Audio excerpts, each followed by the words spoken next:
몇 전의 일인데요. 어떤 우리 교회 교인이 아닌 외부에 계신 분이 저한테 이런 말씀을 하셨는데, 목사님네 교회는 11조를 하지 말라면서요, 이렇게 얘기를 하시더라고요. 세상에 11조 싫어하는 목사가 어디 있다고? 제가 그런 얘기를 한 적이 없죠. 그래서 이제 어떤 부분에 대해서 분명히 오해가 있었고, 이 물질에 대한 이야기는 오해의 여지, 또 시험의 여지가 많기 때문에 제가 이 부분에 대해서 좀 더 지혜롭게 잘 전할 수 있는 어떤 자신이 있기 전까지는 물질에 대한 부분들, 또 헌금에 대한 부분들에 대해서는 설교를 하지 말아야겠다는 생각을 좀 했었습니다. 제 기억으로는 설교하는 중간에 이제 어떤 일이 있어서 헌금에 대해서 언급한 적은 있지만, 헌금이나 11조 자체를 주제로 하여서 말씀을 전한 적은 없는 것 같습니다. 그런데 이제 최근에 또 어떤 분들이 분명히 이제 헌금도 신앙생활 하는 게 중요한 부분이어서 그런 부분들을 설교를 통해서 좀 가르쳐 주셨으면 좋겠다라고 말씀하시는 분들이 계셨고, 그리고 또 교육적인 차원에서도 또 이 부분은 분명히 또 짚고 넘어가야 될 또 필요가 있기 때문에, 그리고 한 5, 6년에 한 번 정도는 이런 설교해도 괜찮잖아요. 그렇죠? 매주 하면 문제가 되겠지만. 그래서 오늘은 이 추수감사주의를 맞이해서 우리가 11조를 중심으로 하여서 또 성도들이 어떤 또 마음으로 우리가 헌물을 드려야 되고, 또 그 의미가 무엇인지, 또 그것이 어떻게 쓰여야 하는지에 대해서 말씀을 전하려고 합니다. 이번 주하고 다음 주 2주간에 걸쳐서 이 물질적인 부분에 대해서 말씀을 드릴 텐데, 아무래도 5년 동안 묵혀놨던 걸 제가 한 번에 설교로 하려니까 책 한 권이 나오더라고요. 둘로 요약해서 좀 나눴습니다. 그런데 좀 전제로 여러분께 말씀드리고 싶은 게 있는데, 어떤 부분이냐면, 어떤 교회에서는 좀 재정이 많이 드는 사업을 앞두고, 그래서 성도들에게 헌금을 독려할 필요가 있을 때 헌금에 대한 설교를 하는 경우가 있습니다.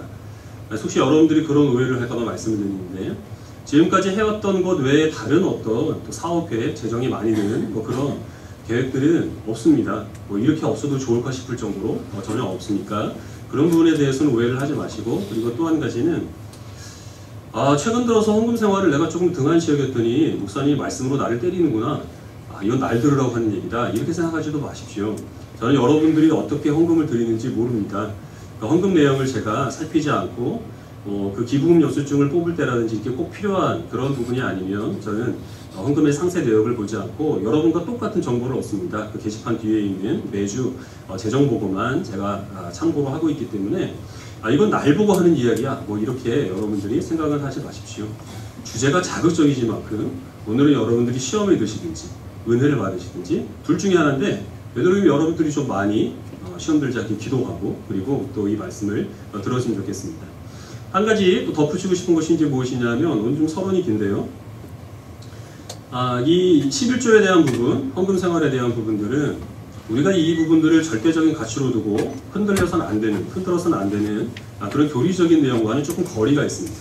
예를 들면 하나님이 유일하시고 삼위일체 하나님을 우리가 경배해야 되고, 우리의 구원에 있어서 하나님의 절대적인 은혜를 우리들이 인정해야 되고 하는 것들은 어떤 일이 있어도 지켜야 될 절대적인 진리입니다. 근데 이 헌금 생활은 각자 성도의 다양한 믿음에 따라서, 분량에 따라서 다양한 상황 가운데서 이런 모습으로 저런 모습으로 드려도 무방한 것이기 때문에, 제가 지금 여러분께 드리는 이 헌금에 대한 내용이 여러분들이 알고 계셨던 부분과 부딪혀서, 그래서 어떤 부분을 선택을 하고 어떤 것을 버려야 하는 그런 것으로 생각하지 않으셔도 좋다는 거예요. 여러분들이 제가 전하는 말씀과 혹시 여러분들이 알고 있는 내용과 다르다고 하더라도 그것을 면밀하게 비교해 보시고 선택할 수 있는 것들, 타당하게 여기는 것들을 여러분들이 선택을 하시면 됩니다. 근데 단 한 가지, 내가 이렇게 해왔기 때문에 이게 옳다라든지, 저기 서 있는 저 목사님보다는 좀 더 유명한 목사님이 얘기를 한 거여서 그래서 이게 맞다, 이거는 합당하지 않고, 우리 모든 성도의 행동과 판단의 기준은 성경이 되어야 되니까 성경적인 그런 근거를 누가 더 충실히 얻고 있느냐라는 걸 가지고 여러분들이 지혜롭게 판단을 하시고, 그래서 여러분들이 받아들이신다면 받아들이시는 믿음대로 실천할 수 있는 그러한 시간이 되기를 바랍니다. 이 11조에 대해서는 여러분들이 많이 들어왔을 것이고, 신앙생활 어느 정도 하신 분들은 잘 아실 것이기 때문에 이 유래나 기원에 대해서는 제가 따로 언급을 하지는 않겠습니다. 그런데 우리는 우리가 이제 익히 알고 있는 11조에 대해서 조금 더 깊이 생각해 볼 두 가지 질문을 제가 생각을 해봤는데, 첫 번째는 무엇이냐면, 이 11조는 구약의 이스라엘 백성들이 율법적인 차원에서 철저히 지켜야 되는 그런 절대적인 의무로 주어졌던 것처럼 우리 모든 그리스도인들도 획일적으로 모든 소득의 10분의 1을 하나님께 드려야 하는 그런 의무로 우리들에게 주어지는 것인가, 이것을 하지 않으면 어떤 성도로서의 자격이 부족하고 심지어는 교인으로 인정을 받을 수 없는 것인가? 라는 부분과 두 번째 질문은 그러면 이 온전한 11조를 드림으로 하나님께서 우리들에게 주는 보상은 무엇인가? 우리가 무엇을 목적으로 해야 되는가? 라는 부분입니다. 오늘 성경에서 말씀하고 있는 바와 같은 어떤 우리가 살고 있는 삶의 터전 가운데서 물질적인 풍요가 우리가 11조를 드리는 가장 중요한 목적과 그리고 하나님이 약속하신 보상인지 그렇지 않은 또 다른 것이 있는지 이 두 가지 질문인데 오늘 이 시간에는 이 11조가 갖고 있는 어떤 그 율법적인 강제성, 의무성에 대해서 우리가 한번 면밀히 말씀을 통해 살펴보려고 합니다. 11조는 하나님께서 그들에게 그 법제화하신 것은 이스라엘 백성들이 가나안 땅에 들어가고 난 이후입니다. 물론 그 전에 11조라고 하는 것은 세상에 존재하고 있었습니다. 성경이 기록되기 전에도 그러니까 모세를 통해서 하나님께서 성경을 기록하시기 전에도 고대 사회에서 백성들이 그 군주에게 바치는 일반적인 조세의 비중이 10분의 1이었습니다. 좀 더 폭군은 더 많은 비중을 요구를 했겠죠. 그래서 하나님께서 이스라엘 백성들에게 11조를 율법으로 주시기 이전에도 그들의 조상인 아브라함이 멜기세덱에게 그 전리품 가운데 10분의 1을 드리죠. 그리고 또 야곱이 자기 집을 떠나오면서 하나님께서 나를 나의 아버지 집으로 무사히 돌아오게 하시면 내가 얻은 그 모든 소득의 10분의 1을 하나님께 드리겠습니다 라는 서원을 합니다. 11조라고 하는 것은 성경이 기록되기 이전에도 이미 존재했던 것인데 그것을 하나님께서는 이스라엘 백성들에게 법제화하셔서 의무로 주신 것이 오늘 우리가 읽은 이 신명기 말씀을 비롯한 레위기와 민수기에 기록된 모세오경에 기록된 율법으로 그들에게 주어지게 됩니다. 이스라엘 백성들이 원래는 가나안에서 그 애굽에서 노예로 있었죠. 그런 이스라엘 백성들을 하나님께서는 구원하셔서 광야로 이끌어내셨습니다. 그리고 40년의 세월을 거쳐서 이제 가나안 땅으로 들여보내시는데 그런데 하나님께서 가나안 땅에 들어가게 될 이스라엘 백성들에게 너희가 가나안 땅에서 얻은 모든 소산물의 첫 열매와 그리고 매년 너희들이 거둬들인 소득의 10분의 1을 반드시 하나님이 정해진 처소에 하나님께 예물로 드리라 라고 그렇게 말씀을 하십니다. 이 법을 정하신 이유가 무엇인지를 우리가 알아야 되는데 이스라엘 백성들은 지금까지 광야에서 만나를 먹고 살았습니다. 이 만나는 하나님께서 매일 아침마다 주신 것이어서 아침에 가서 그냥 거둬들이면 되는 것입니다. 전혀 그들의 수고가 들어갈 틈이 없습니다. 그래서 이스라엘 백성들이 40년 동안 광야에 살면서 만나를 먹으면서 그들은 늘 이 만나가 우리의 노력으로 거둬들인 것이 아니라 하나님께서 우리를 위해 주신 은혜의 선물이라는 사실을 그들이 부인할 수가 없었던 것이죠. 근데 가나안 땅에 들어가게 되면 어떤 변화가 일어나게 되느냐면 만나가 그칩니다. 그리고 이제 이스라엘 백성들은 하나님이 주신 땅에서 농사를 지어야 되고 가축을 쳐야 됩니다. 거기에는 그들의 수고가 들어가게 되죠. 그러면 이스라엘 백성들이 어떤 오해에 빠질 수 있느냐 하면 우리의 힘으로 이 땅을 차지한 것이고 내가 땀 흘려서 내 수고로 내가 지금 이 술출들을 거둬들인 것이니 이거는 내 거다. 이렇게 생각할 우려가 있다고 하는 겁니다.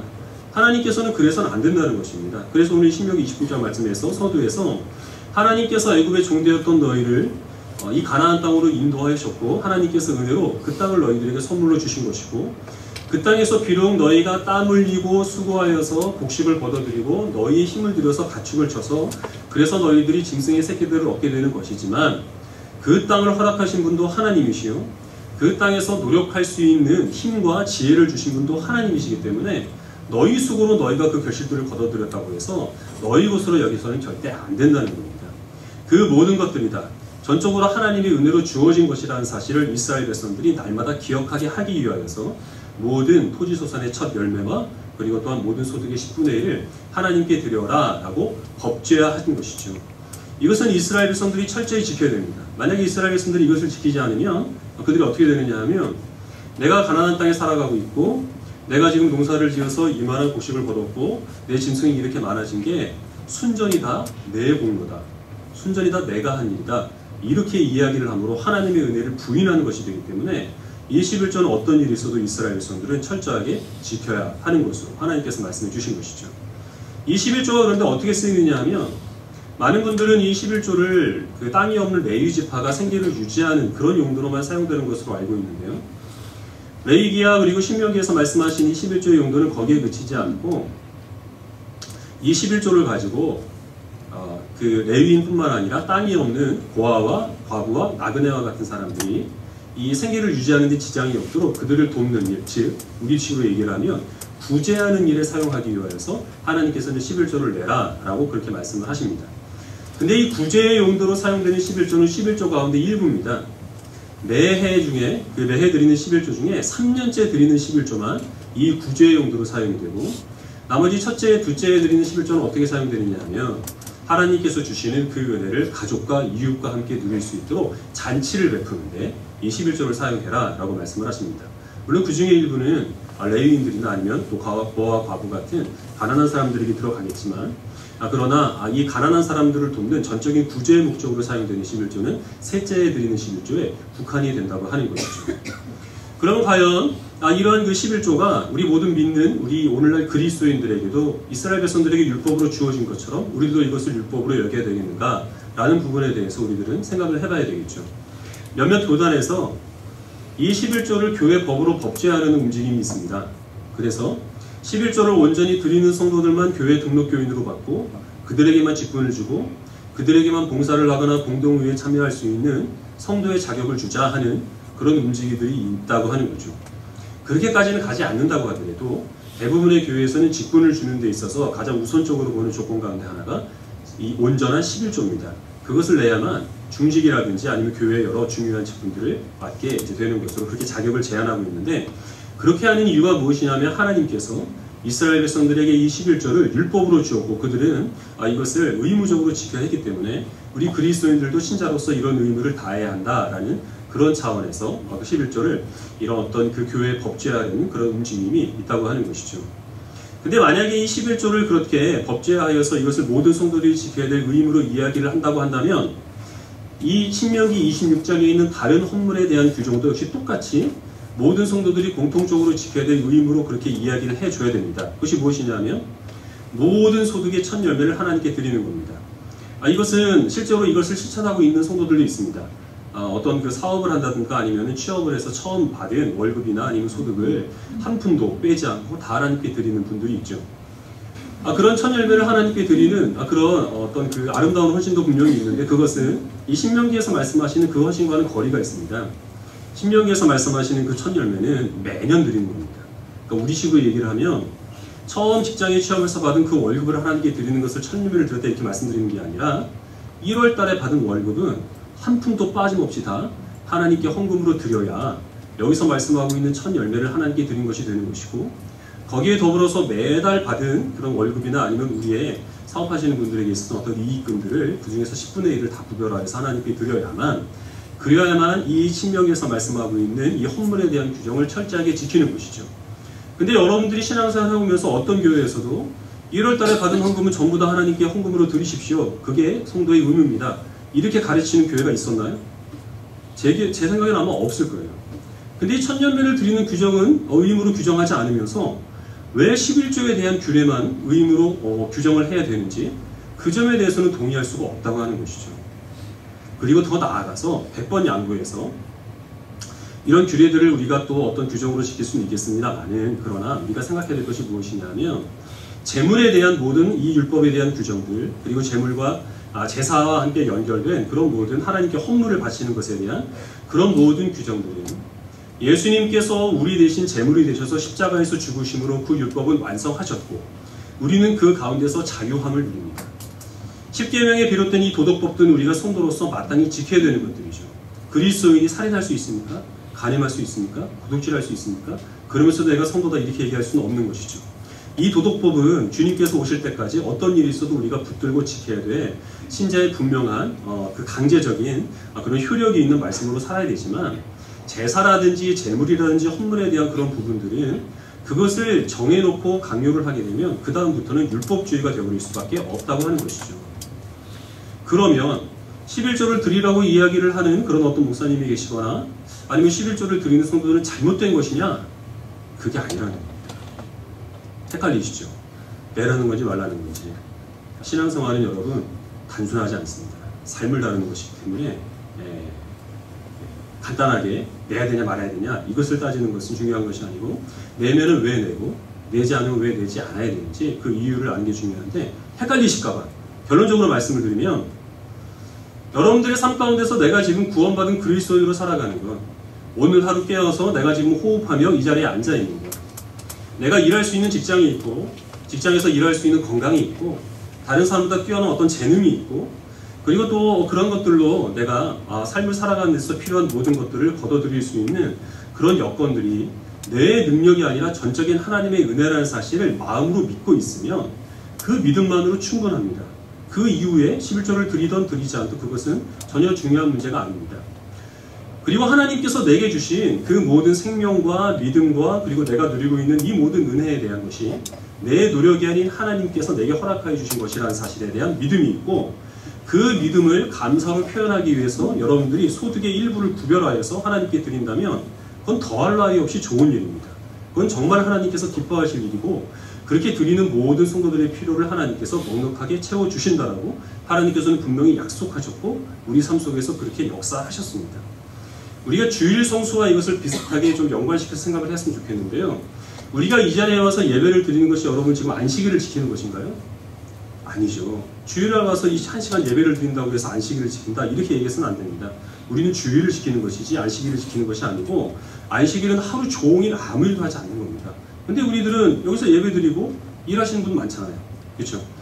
우리가 이 시간에 와서 주일에 예배를 드리는 것은 우리가 안식일을 지키느냐 지키지 않느냐라는 것은 예수님께서 오심으로 절대적인 어떤 의무로 우리들에게 주어진 것이 아니지만, 우리의 삶 가운데 모든 우리의 삶의 우선순위가 하나님을 예배하는 것에 있다는 것은 성도들이 반드시 붙들어야 될 믿음의 도리입니다. 내가 그리스도인이면서 내 삶의 우선순위가 하나님께 예배를 드리는 것이 있지 않으면 그건 거짓말입니다. 이건 성도로서 있을 수가 없는 일입니다. 그럼 우리의 삶 가운데 모든 우선순위가 하나님께 예배를 드리는 것에 있다는 것을 우리가 무엇으로 표현을 합니까? 정해진 시간에 같은 믿음을 가지고 있는 성도들이 정해진 장소에 모여서 예배를 드리는 것으로 우리는 그 믿음을 표현하고 있는 것이죠. 근데 그렇지 않고 내 삶의 우선순위 하나님께 예배드리는 것에 있다라고 하면서 내가 원하는 때, 내가 원하는 모습으로, 내가 원하는 곳에 가서 나는 자유롭게 예배하겠다라고 하면, 모세가 십계명을 받기 위해서 시내산에 올라가서 내려오지 않아서 금송아지를 만들어 놓고 오늘이 여호와의 전이다, 이것이 바로 우리를 애굽에서 인도하는 신뢰라고 그렇게 그 앞에서 춤추며 뛰어났던 우상 숭배자들과 똑같다라고 하는 것입니다. 우리가 가지고 있는 이 믿음과 그리고 또한 우리가 누리고 있는 이 모든 애가 하나님께서 내게 주신 은혜의 선물이라는 것을 다양한 방법으로 표현할 수 있습니다. 이것을 무엇으로 정해놓으면 안 되는 것이고, 내가 정한 대로 다른 사람들이 하지 않는다고 해서 비판하거나 정죄해서는 안 되는 겁니다. 그러나 하나님께서 이 믿음을 표현하기를 원하실 때, 우리가 원할 때 정하신 방법은 하나님께서 내게 주신 그 모든 소득 가운데서 쓰기 전에 일부를 구별하여서 하나님께 드리는 것으로 이 감사의 마음이 잘 표현될 수 있다는 것은 부인할 수 없는 사실이라고 하는 것이죠. 더불어서 더 이 의미와 함께 우리가 중요하게 생각해야 할 것이 무엇이냐 하면 용도입니다. 앞서 말씀드린 이스라엘 백성의 11조의 용도는 가나안 사람들을 돕고 하나님께서 내게 주신 은혜를 이웃과 가족과 함께 나누는 데 쓰인다라고 말씀드렸습니다. 우리가 하나님께 드리는 헌물도 이 용도에서 한치도 어긋나질 않습니다. 성경을 한 구절 보겠는데요. 고린도후서 8장으로 가겠습니다.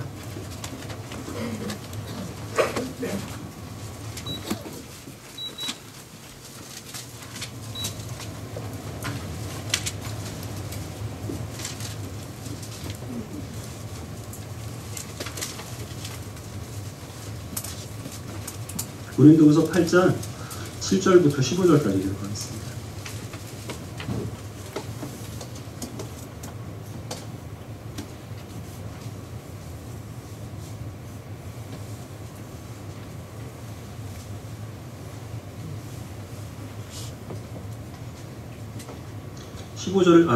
(8장 7절을 제가 먼저 읽고 15절까지 읽어가겠습니다. 오직 너희는 믿음과 말과 지식과 모든 간절함과 우리를 사랑하는 이 모든 일에 풍성한 것 같이 이 은혜에도 풍성하게 할지니라. 내가 능력하는 말이 아니요 오직 다른 일에 간절함을 가지고 너희의 사랑의 진실함을 증명하고자 하노니라. 우리 주 예수 그리스도의 은혜를 너희가 알거니와 부요하신 이로써 너희를 위하여 가난하게 되심은 그의 가난함으로 말미암아 너희를 부요하게 하려 하심이라.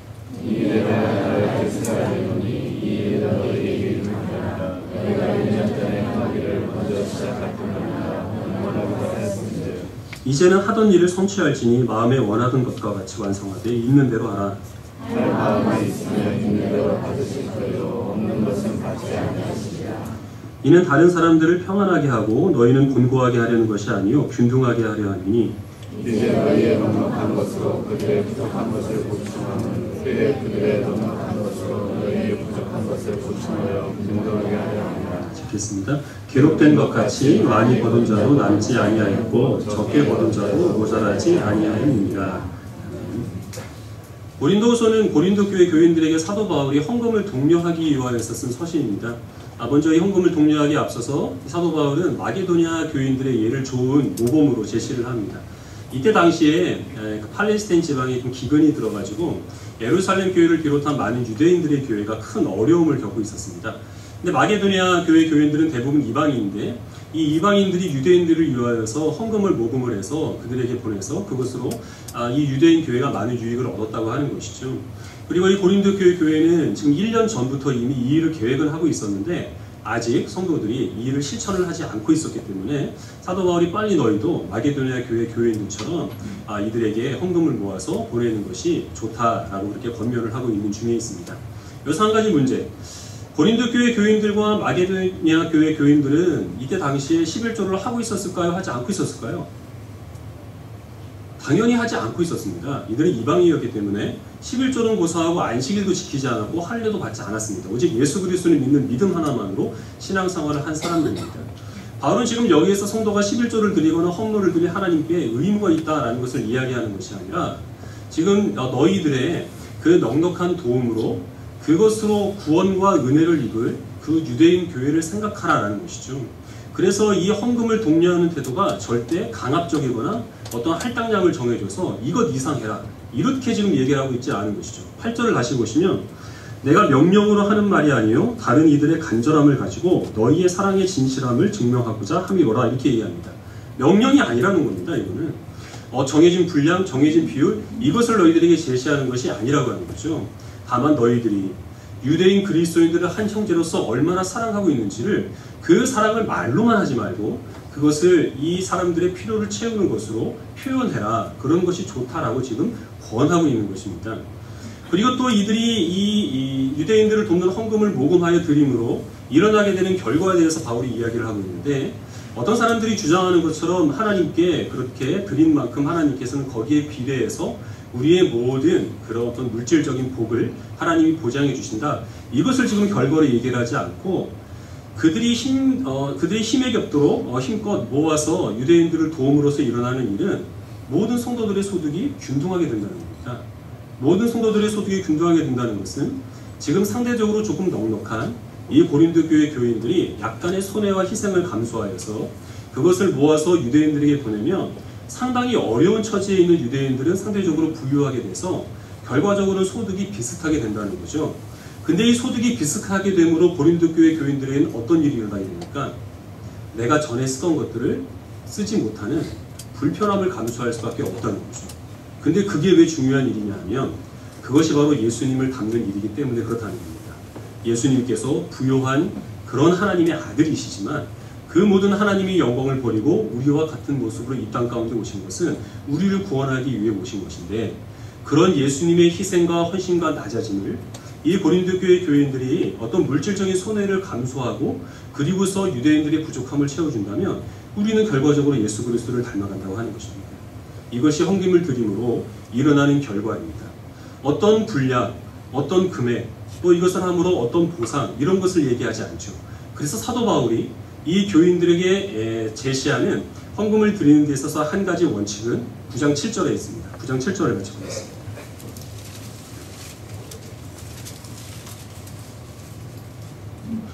한 목소리로 같이 읽겠습니다. 시작. 각각 그 마음에 정한 대로 할 것이요 인색함으로나 억지로 하지 말지니 하나님은 즐겨내는 자를 사랑하시느니라. 우리 모든 믿는 그리스도인들이 따라야 될 헌상과 헌금과 또 11조에 대한 규정이 있다면 구약에서 말씀하고 있는 율법에 제시된 11조의 규정이 아니라 제가 생각하기에는 고린도 후서에 나와 있는 이 사도 바울의 권면이 오늘날 우리 모든 믿는 그리스도인들이 공통적으로 적용돼야 될 이런 헌금을 드리는 원칙입니다. 마음에 정한 대로 하라라고 말씀을 하십니다. 각자 형편에 따라 믿음의 분량에 따라 그 분량이 10분의 1이든지 또 넉넉한 사람들은 5분의 1이든지 상대적으로 조금 힘겹게 살아가는 사람들은 1000분의 1이든지 그것은 전혀 중요한 것이 아니라고 하는 것이죠. 중요한 것은 각각 믿음의 분량에 따라 미리 정하는 겁니다. 쓰고 남은 것을 드리는 것이 아니라 쓰기 전에 하나님께 미리 구별하여서 하나님께 드리고 그 남은 것을 가지고 나의 필요들을 우리가 채워가는 것이 중요하다는 것이죠. 이럴 수 있습니다. 여러분들이 어제 토요일 밤에 갑자기 차가 한 대 사고 싶어가지고 차 파는 가게에 가가지고 외제차를 한 대 샀습니다. 2억을 달라고 하는 거를 여러분들이 깎아가지고 1억 9천에 샀다는 거죠. 그럼 얼마가 남습니까? 1,000만 원이 남죠. 그 1,000만 원을 여러분 양복주머니에, 옷주머니에 잘 넣어갖고 있습니다. 주머니에 1,000만 원쯤은 다 넣어갖고 다니시잖아요. 근데 교회에 와서 예배를 드리다가 헌금 바구니가 돌아갑니다. 그래서 무언가를 넣어야겠는데 주머니를 뒤져보니 1,000만 원짜리가 있습니다. 그래서 그것을 넣었습니다. 이거는 아무 의미가 없는 행위라고 하는 것입니다. 1,000만 원이라 하더라도 아무리 큰 금액이라 하더라도 즉흥적으로 그리고 또 쓰다 남은 것을 하나님께 드리는 것은 하나님께서 받지 않으십니다. 우리 교회에서 헌금 바구니를 돌리지 않는 이유 가운데 하나가 바로 그겁니다. 준비해서 정한 만큼 하라고 하는 것이죠. 그 준비해서 정한 만큼 한 것이 각자 형편에 따라서는 다르겠죠. 어떤 사람은 10,000원을 준비하는 것도 힘들 것이고 어떤 분은 1,000원을 준비하는 것도 힘들 겁니다. 그러나 그 정한 마음에 따라서 하나님이 주신 은혜의 분량에 따라 드린 그 헌금은 금액이 어찌 됐든지 하나님께서는 그것을 기쁘시게 받으시고 그것을 통하여서 역사하십니다. 10분의 1이라고 하는 그 비율이, 그런 어떤 기준이 우리들에게 유익한 이유가 있습니다. 적어도 우리가 갖고 있는 그 넉넉함으로 우리가 갖고 있는 그 넉넉함을 누리지 못하는 사람들에게 현실적인 유익을 주기 위해서는, 그래서 소득이 균등케 되기 위하여서는 어떤 소득의 일정한 부분만큼 하나님께 드리는 것이 중요한데 10분의 1은 어떤 효율적인 그런 유익을 줄 수 있는 그런 하나의 좋은 기준이 될 수가 있다고 하는 것이죠. 그리고 10분의 1을 하나님께 드리게 되면 사실은 그것이 우리들에게 있어서 사실 큰 부담은 아닙니다. 어떤 말씀이냐면 어떤 경우는 우리 갑자기 마음이 뜨거워져서 하나님께 과도하게 우리가 작정을 할 수가 있습니다. 그렇게 하면 안 된다는 거예요. 그렇게 되면 어떤 일이 생기느냐 하면 정작 우리가 그렇게 작정하고 나서 그 작정한 분량을 채우기 위해 무리를 하게 된다는 거죠. 그러다 보면 자원하는 마음으로 즐겨낼 수가 없게 됩니다. 부담으로 여기게 되고 하나님께 헌금을 드리는 것이 괴로운 일이 되기 때문에 그렇게 하지 말라는 겁니다. 그래서 10분의 1이든 아니면 5분의 1이든 그렇지 않으면 1000분의 1이든 이것은 여러분들의 믿음의 분량과 그리고 각자 살고 있는 형편에 따라 정한 것이 있으면 그것을 먼저 쓰기 전에 하나님께 구별하시고 그것을 하나님께 드리는 것이 우리 모든 믿는 그리스도인들이 하나님께 헌물을 드리는, 그리고 또한 하나님께서 기뻐하시는 그런 원칙이 된다라고 저는 그렇게 생각을 하고 저를 가르쳐 주신 분들도 그렇게 말씀하셨습니다. 그러나 말씀드린 바와 같이 이것은 흔들리지 않는 교리와는 상관없는 부분들이기 때문에 여러분들이 받아들일 수 있는 만큼 받아들일 수 있게 되기를 바랍니다. 우리가 드린 그 헌금을 통하여서 하나님께서 많은 가난하고 어려운 사람들, 복음에 목마른 사람들이 그 유익을 얻도록 역사하십니다. 이 일을 이루기 위하여서 우리가 하나님 앞에 헌금을 드리는 것은 사실 큰 믿음이 필요합니다. 내가 지금 누리고 있는 것이 모두가 다 하나님께서 나에게 은혜로 선물로 허락해 주신 것이라는 확신이 있지 않으면 우리는 어떤 반대 국부에 대한 보상이 없이 단순히 어려운 사람들을 돕는다는 이유로 하나님께 헌물을 드릴 수가 없습니다. 하나님께서 우리를 청지기로 삼아주셔서 청지기인 우리를 통하여서 하나님의 은혜와 사랑이 강물처럼 흘러나가는 축복의 통로로 내가 세상 가운데 존재한다는 이 믿음이 있지 않으면 우리는 하나님 앞에 헌물을 드리면서 정한 만큼 자원하는 마음으로 드릴 수가 없습니다. 만약에 여기 계신 분들 중에서 그러한 믿음이 없는 분이라면 성도라고 스스로를 확인할 수 없는 것이죠. 이것은 어떤 본질적인 부분에서 중요한 부분이기 때문에 이 믿음이 없는 분은 이 믿음을 달라고 기도하시길 바랍니다. 그리고 이런 믿음이 있다면 그 믿음을 여러 방향으로, 여러 방면으로 표현할 수 있습니다. 이렇게만 표현을 해야 된다. 그렇게 정해서는 안 됩니다. 그렇게 하지 않는 사람들에 대해서 정죄해서도 안 됩니다. 그러나 하나님께서는 오늘 말씀에서 말씀하고 있는 바와 같이 그런 미리 구별하여서 하나님께 드린 물질을 통해서 역사하시기를 기뻐하기 때문에 여러분들이 그러한 믿음을 가지고 하나님 앞에 즐거운 마음으로 드릴 수 있었으면 좋겠습니다. 이것은 꼭 교회에 와서 헌금을 해라 라는 것을 지금 여러분께 말씀드리는 것은 아닙니다. 교회에서 헌금을 드리는 것에 대해서 거부감이 있는 분들도 분명히 계실 겁니다. 그리고 실제로 여러분들이 드린 그 모든 다 헌금들이 가난한 사람들을 돕거나 또 선교사님들을 돕는 데 다 사용되는 것은 아닙니다. 현실적으로 교회를 유지하고 또 세속적으로 말씀드리면 인건비를 지급하는 부분에 있어서 교회는 큰 부담을 안고 있기 때문에 여러분들이 드리는 그 헌금의 일부가 다만 그 어려운 분들을 돕는 데 직접적으로 사용이 됩니다. 그런 것에 있어서 만약에 마음에 걸림이 된다면 여러분들은 구제기관이나 사회구호기관이나 아니면 어떤 사회단체에 정기적으로 기부하는 것을 제가 적극적으로 추천합니다. 어느 단체가 신뢰할 수 있는지 궁금하시면 저에게 자문을 구해오시면 제가 그런 어떤 기관들을 소개해 드릴 수도 있습니다. 하지만 그런 기관들도 사실 그 기관을 유지하는 데 있어서 많은 부분을 그 기부금을 사용을 하기 때문에 전체적인 비중에 있어서는 교회에 드리는 것과 큰 어떤 그 차이는 없습니다. 중요한 것이 무엇이냐면 어떤 방향으로 어떤 방식으로 표현이 되는 간에 우리는 우리가 지금 가지고 있는 모든 물질적인 그런 소득들을 내 것으로 여기지 않고 하나님께서 내게 맡겨주신 청직이라는 사실을 알아서 반드시 우리는 그것을 더 어려운 사람들을 위해 나누고 베푸는 일에 어떤 모습으로든 사용해야 한다. 이것은 정말 우리 그리스도인들의 신앙생활에 있어서 중요한 부분이라고 그렇게 말씀을 드리는 것입니다.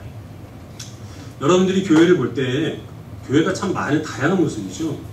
어떤 교회들은 참 그 교회가 많은 것을 가지고 있는데 그 자신들이 가지고 있는 많은 것을 가지고 어려운 사람들을 돕는데 인색한 교회가 있습니다. 교회의 어떤 장식들을 더 화려하게 한다든지 담임 목사님 섬기는 데는 아낌없이 쓰지만 가난하고 어렵고 복음이 없어 죽어가는 사람들을 위하여서 그 물질을 나눠주는 일에는 정말 인색한 교회가 있죠. 그럴 때 여러분들은 그런 교회에 대해서 어떻게 생각을 하시나요? 간판만 교회지 저는 무슨 교회가 아니다 라는 생각을 극단적으로 하시는 경우도 있을 겁니다. 근데 상대적으로 또 다른 교회는 그렇게 넉넉하진 않지만 자신들이 갖고 있는 그 재정의 일부를 어떻게든 가난하고 어렵고 그리고 복음을 전하기 위해서 수고하는 선교사님들을 돕기 위하여서 사용하는 그런 교회가 있습니다. 예를 들면 우리 교회?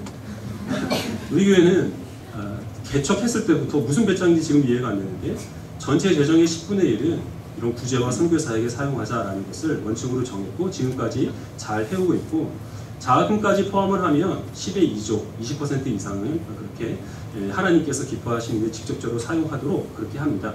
물론 그 액수는 작고 더 많이 하는 교회도 있지만 상가에 새 들어있는 우리의 형편을 생각을 하면 사실 이것은 작은 분량이 아니죠. 그래서 우리는 우리 교회에 대해서 자부심을 가질 수가 있고 정말 멋있는 교회다라고 생각을 할 수가 있다는 겁니다. 우리가 기억해야 될 것이 무엇이냐면 세상 사람들이 우리를 볼 때는 우리가 교회를 보는 그 시각으로 우리를 판단한다는 겁니다. 우리는 한 사람의 개인으로서가 아니라 하나님의 영광을 증거하는 교회로서 세상 앞에 서 있습니다. 세상 사람들이 우리를 어떻게 보나요? 입으로는 하나님의 은혜를 찬송하고 또 사랑을 이야기를 하지만 좀처럼 다른 사람들을 용서하거나 어려움을 빠진 사람들을 돕는 일에 인색한 그런 타락한 교회로 우리를 보진 않습니까? 우리 스스로 그런 탐욕스러운 교회에 대한 비난은 마음껏 퍼부으면서 그런 교회를 닮아가고 있는 탐욕적인 우리의 모습에 대해서는 상대적으로 관대하진 않은지 우리는 자신의 모습을 살펴야 할 줄 압니다. 하나님께서 내게 주신 은혜에 감사하는 마음을 가지시고 그 감사하는 마음을 하나님께 어떤 방식으로든 드리는 것으로 표현하시고 그래서 하나님 앞과 많은 사람 앞과 그리고 우리 자신에게 우리는 우리의 힘으로 살아가는 그런 어떤 그 자연인이 아닌 하나님께서 우리를 은혜로 구원해 주셔서 하루하루 하나님의 사랑으로 우리가 주님께서 도우시는 은혜로 살아가는 그리스도인이라는 사실을 증거할 수 있는 그런 지혜로운 성도들이 되시기를 주님의 이름으로 축원합니다. 아멘.